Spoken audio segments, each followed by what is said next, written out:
ಸ್ನೇಹಿತರೆ ನಮಸ್ಕಾರ. ಇವತ್ತು ನಾವಿರೋದು ಕಳ್ಳಿಪುರದಲ್ಲಿ, ಕೋಲಾರದಿಂದ ಒಂದು 5 ಕಿಲೋಮೀಟರ್ ದೂರದಲ್ಲಿ ಇರ್ತಕ್ಕಂಥ ಕಳ್ಳಿಪುರ. ಈ ಕಳ್ಳಿಪುರದಲ್ಲಿ ಒಬ್ಬ ಅಜ್ಜಿ ಮನೆ ಕಟ್ತಾ ಇದ್ದಾರೆ. ಸೊ ಒಂದು ಕಾಲದಲ್ಲಿ ಚೆನ್ನಾಗಿ ಬದುಕಿದ್ದಂಥ ಅಜ್ಜಿ ಇವತ್ತು ಪಾಪ ಅವ್ರಿಗೆ ಒಂದೊತ್ತು ಊಟಕ್ಕೆ ಕೂಡ ಕಷ್ಟ ಆಗಿದೆ. ಸೊ ಆ ಒಂದು ಇದರಲ್ಲಿ ಪಾಪ ಒಂದು ಮನೆಯನ್ನು ಕಟ್ತಾ ಇದ್ದಾರೆ. ಇವತ್ತು ನಮ್ಮ ಕೈಲಾಗಿದ್ದ ಹೆಲ್ಪು ನಾವು ಮಾಡ್ತಾ ಇದ್ವಿ. ಯಾಕೆಂದರೆ ಒಂದು ಸೀಟ್ ಹಾಕ್ಕೊಡೋದಕ್ಕೆ ಲೇಬರ್ ಏನು ತೊಗೊಳ್ತಾ ಇಲ್ಲ, ಅಜ್ಜಿಗೆ ಇದು ಮಾಡ್ತಾ ಇದ್ವಿ.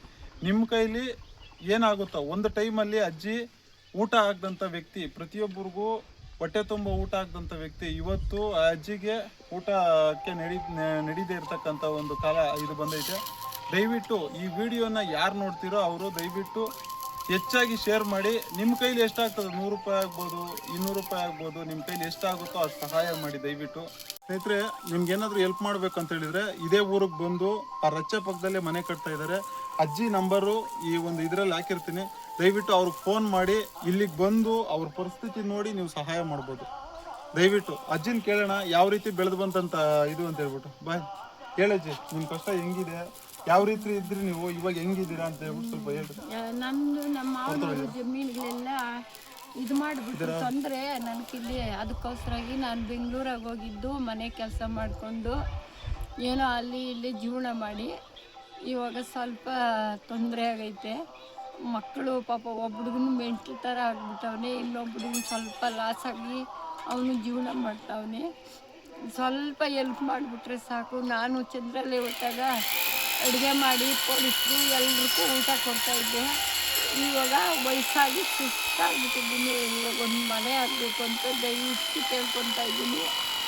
ಸ್ವಲ್ಪ ಹೆಲ್ಪ್ ಮಾಡಿರಿ. ಬೇಜಾನು ಊಟ ಹಾಕಿದ್ದೀನಿ. ಇವಾಗ ಎಲ್ಲಿದ್ದವರು ನಾನು ಕಾಪಾಡಬೇಕು ಅಂತ ಬೇಡ್ಕೊತಾ ಇದ್ದೀನಿ. ತಿಳ್ಕೊಳ್ಳಿ, ನಮ್ಮ ಅಜ್ಜಿ ಅಂತ ತಿಳ್ಕೊಳ್ಳಿ. ನಾವು ಎಲ್ಲೋ ಹೋಗಿ ಒಂದು ಹಾಸ್ಪಿಟ್ಲಿಗೋ ಅಥವಾ ಎಲ್ಲೋ ಒಂದು ಪಾರ್ಟಿಗೋ ಖರ್ಚು ಮಾಡೋಂಥ ದುಡ್ಡು 100 ರೂಪಾಯಿ 200 ರೂಪಾಯಿ ದಯವಿಟ್ಟು ಆ ಅಜ್ಜಿಗೆ ತಂದುಕೊಡಿ. ಏನೋ ಅವ್ರಿಗೆ ಒಂದು ಏನು ಸೂರಿನ ವ್ಯವಸ್ಥೆ ಆಗುತ್ತೆ. ದಯವಿಟ್ಟು ನಾವು ಈ ವಿಡಿಯೋ ಮುಖಾಂತರ ಕೇಳ್ಕೊಳ್ಳೋದೇನೆಂದರೆ ಅಜ್ಜಿಗೆ ಏನೋ ಒಂದು ಹೆಲ್ಪ್ ಆಗುತ್ತೆ. ನಿಮ್ಮ ಮಕ್ಕಳದ್ದು ಇದರ ದಿವಸ ನಿಮ್ಮ ಮಕ್ಕಳ ಹೆಸರಲ್ಲ ಏನೋ ಒಂದು 100 ರೂಪಾಯಿ 200 ರೂಪಾಯಿ 1000 ರೂಪಾಯಿ ಎಷ್ಟಾದರೂ ಆಗ್ಬೋದು. ಇಷ್ಟೇ ಅಂತೇನಿಲ್ಲ. ಕಳ್ಳಿಪುರ, ಕೋಲಾರದ ಕಸಬಾ ಹೋಬಳಿ ಕಳ್ಳಿಪುರದಲ್ಲಿ ಈ ಅಜ್ಜಿ ಇರೋದು.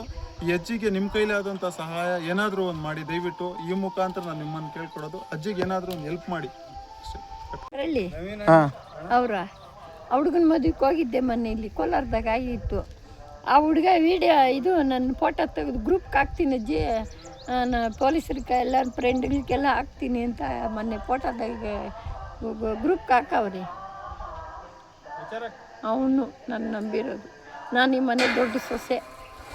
ಎಲ್ಲರೂ ನಮ್ಮ ಅತ್ತೆ ಸತ್ತೋಗ್ಬಿಟ್ಲು. ಚಿಕ್ಕ ಹುಡುಗಿದಾಗ ನಮ್ಮ ಅತ್ತೆ ಮಕ್ಕಳನ್ನ ಎತ್ಬಿಟ್ಟು ಸತ್ತೋದ್ಲು. ಅಷ್ಟು ಜನ ಮಕ್ಕಳನ್ನ ಈ ಮನೆಗೆ ಬಾಣಂತನ ಮಾಡಿ ಮದುವೆ ಮಾಡಿ ಇವ್ರಿಗೆ ಮದುವೆ ಮಾಡಿ ಇವ್ರಿಗೆ ಉಮೇಶ್ ಬಾಣಂತನ ಮಾಡಿ ಸಾಕಿದ ಜನ್ಮ. ಇವತ್ತು ನಮ್ಮ ಯಜಮಾನ್ರು ಸತ್ತೋದ್ರು. ಅಯ್ಯಪ್ಪನ ಕಿಡ್ನಿ ಫೈಲರ್ ಆಗಿ ಹೋದ್ರು. ಅವ್ರು ಅಂದರು, ಏನೇ ನಾನು ಇಲ್ದ ಹೋದ್ರೆ ನಿನ್ನ ಊರು ಬಿಡಿಸ್ಬಿಡ್ತಾರೆ ಅಂದರು. ಇರ್ಲಿ, ದೇವರು ಯಾವುದೋ ಒಂದು ರೀತಿ ಅಲ್ಲೋಗಿ ದೇವಸ್ಥಾನದಾಗ ಒಂದು ಶಾಸ್ತ್ರ ಕೇಳ್ಕೇನು ನಮ್ಗೆ ಏನು ಕೈ ಬಾಯಿ ಅಂಟ್ತಾ ಇಲ್ಲ. ಪಾಂಡವರು ವನವಾಸ ಅಂತ ಬಂದದೆ ಮನಿಂಕ. 14 ವರ್ಷ ನೀನು ವನವಾಸ ಮಾಡೇಬೇಕು ಅಂದ. 14 ವರ್ಷದ ವನವಾಸ 30 ವರ್ಷದ ವನವಾಸ ಮಾಡಿ ಗಟ್ಟಿಯಾಗಿ ಅಲ್ಲಿ ಹೋಗ್ಬಿಟ್ಟು ಒಂದು 6 ಮನೆ 7 ಮನೆ ಕೆಲಸಗಳು, ಪಾತ್ರೆಗಳು ಜೋದು, ಮನೆಗಳು ಒರೆಸೋದು, ಬಟ್ಟೆಗಳು ಒಗೆಯೋದು. ಯಾಕಂದ್ರೆ ಕಳ್ತನ ಮಾಡಿದ್ರೆ ಕಳ್ಳ ಅಂತಾರೆ. ನಿಜ. ಇದು ಧೈರ್ಯವಾಗ ಅಪ್ಪ ಬೇಕು ಅಂದ್ರೆ ಯಾರಾನ ಒಬ್ರು ಕೈ ಹಾಕ್ತಾರೆ. ನಾನು ಸರಿ ಇಲ್ಲ ಅಂದ್ರೆ ಏನಂತೀನಿ, ಅಯ್ಯ ಮುಂಡೆ ಸರಿ ಇಲ್ಲಪ್ಪ ಹೊಲ್ಸು ಅಂತೀಯ. ಕರೆಕ್ಟಾ? ನಾವು ಒಬ್ರಿಗೆ ಬುದ್ಧಿ ಕಲಿಸಿ, ಒಬ್ರಿಗೆ ಜ್ಞಾನ ಕೊಟ್ಟು, ಒಬ್ರಿಗೆ ಅಷ್ಟು ಊಟ ಕೊಡೋದು ಅಲ್ಲ. ಅನ್ಯಾಯ ಮಾಡೋರ್ಗೆ ಯಾರಿಗೂ ಮಾಡೋಕ್ಕೆ ಬಾರ್ದು. ಇವತ್ತು ಅದೊಂದು ಮಗು ಚೆನ್ನಾಗಾಗ್ಬಿಟ್ಟಿದ್ದಿದ್ರೆ ನಿನ್ನಂಗೆ ನಾನು ಖುಷಿ ಆಗ್ಬಿಡೋದು. ಇವಾಗ ಅದ್ರ ಮೂಡು ಸರಿ ಇಲ್ಲ. ಒಳ್ಳೆ ಮಗನೇ, ಒಂದು ಕಳ್ತನ ಬುದ್ಧಿ ಇಲ್ಲ, ಒಂದು ಮೋಸ್ತ್ ಬುದ್ಧಿ ಇಲ್ಲ, ಏನೂ ಇಲ್ಲ. ಅದೇನಾಯ್ತೋ ಏನೋ ನೋಡೋ ಒಂದು ಜೀವನ ಹಂಗಾಗ್ಬಿಡ್ತು. ನೀವು ನೋಡಿ ಅನ್ಕ